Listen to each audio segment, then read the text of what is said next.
As this was the first part of southern Africa to be developed, it followed that it was the first to safeguard the natural asset of wildlife. All over South Africa, game parks have been established. Some are well developed and visitors can watch the animals in their natural state. Such places are the Kruger National Park in the northeastern corner and the Hluhluwe Game Reserve in Natal, not far to the north of the city of Durban. You will like Durban. Apart from being the natural gateway to Natal and our first objective, Hluhluwe, it is a fine coastal resort in its own right. The warm Indian surf is a gay place in the winter months of July and August, and you'll probably be sorry to leave. But we have a rendezvous at Hluhluwe, that lovely game park set in the hills of Zululand. One central rest camp. Simple round cottages provide accommodation for the night, and well-trained native servants cook your meals.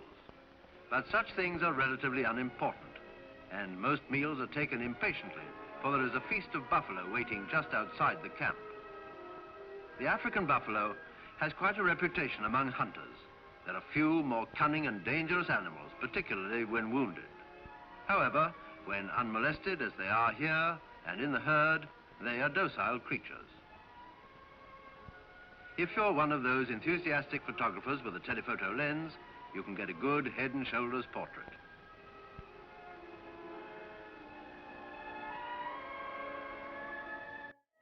But there are other strange things in this Zululand bush.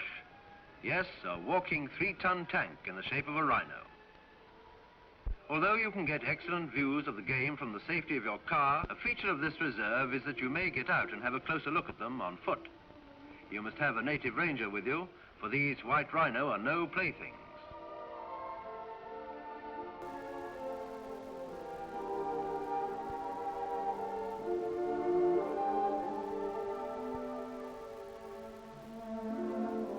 Before you try this advanced stage in game photography, you want to know the animals very well.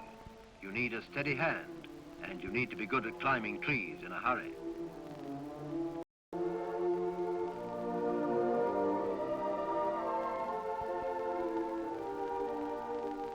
Even so, when the rhino starts to get his sights on you and puts his ears back for a takeoff, it's time to do a quiet fade-out.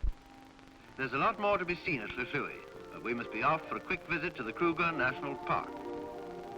This world-famous game reserve is 200 miles long, and it's a short day's run by road or an overnight train journey from the cities of Pretoria and Johannesburg.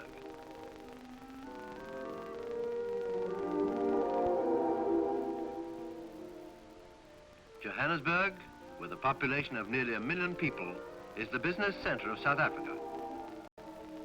40 miles away lies Pretoria, the administrative capital of the country.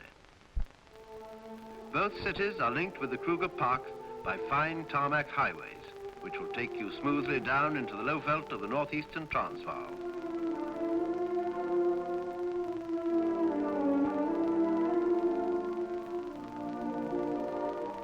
Before long, the rustic sign of the Nambi Gate welcomes you.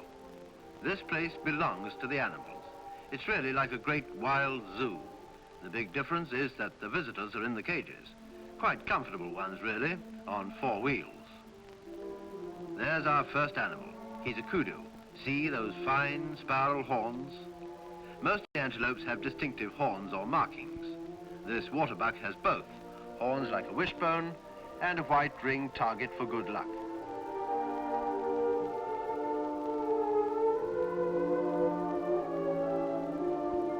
The roan antelope has a mask-like face and shorter horns, not to be confused with the long, curved ones of sable antelope. They have been known to stand their ground against a charging lion. Have the camera ready, for here's a rare Inyala buck. But for the refuge of the park, this species would have been lost forever.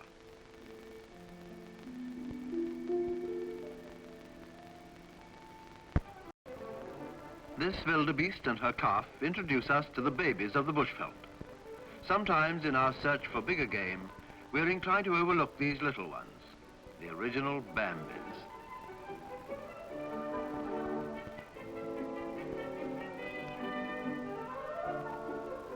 Although it's a strict rule of this park to stay in your car, an exception is made at the hippo pool.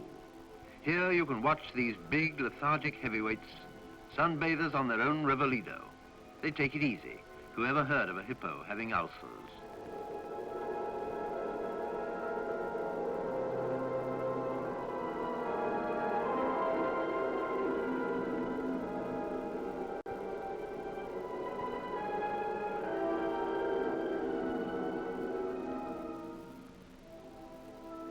These impala lilies remind us of the most prolific and, in some ways, the most beautiful of the smaller buck, the impala. He's a cousin of the more famous national animal, the springbok, which lives on the Highveld. Here again, glasses bring up some interesting close-ups.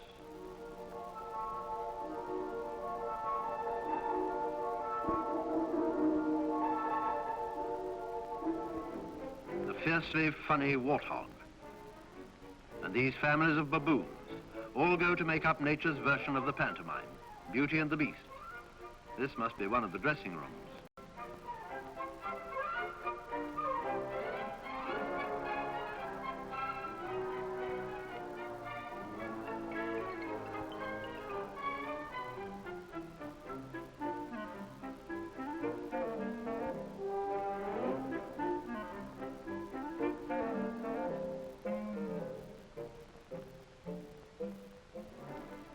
Excuse me, but have you seen my dad anywhere, the one with the very long neck?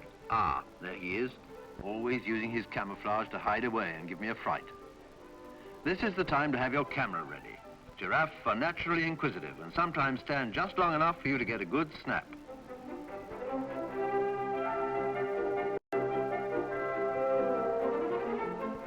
My dears, I must tell you what I saw down near the river.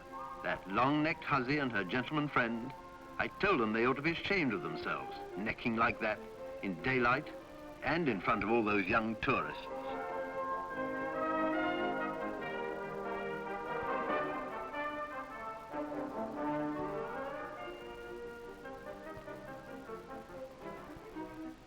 Quite suddenly, there are lions. That's how it happens.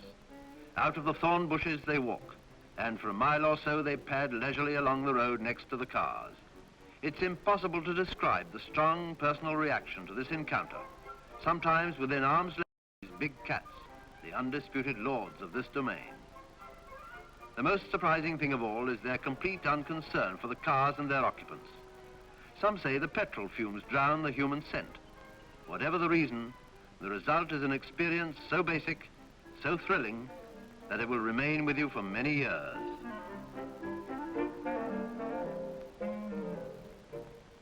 Don't rock the car now. This looks like being one of those shots the folks back at home just won't believe. Yes, they're coming right along, straight up to the camera.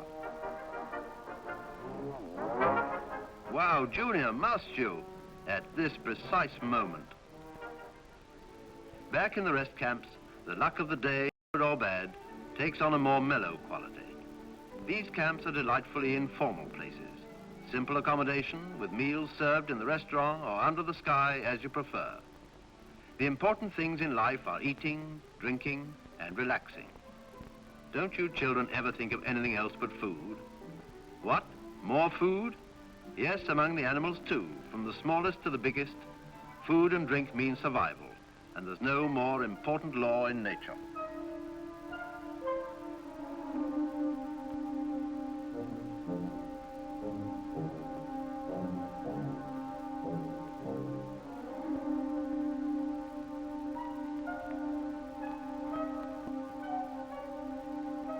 Now, here's a stork, and he's caught a frog, and I don't think he quite knows what to do with it. On the other hand, here's a customer who knows what to do with it, but he hasn't got it, yet.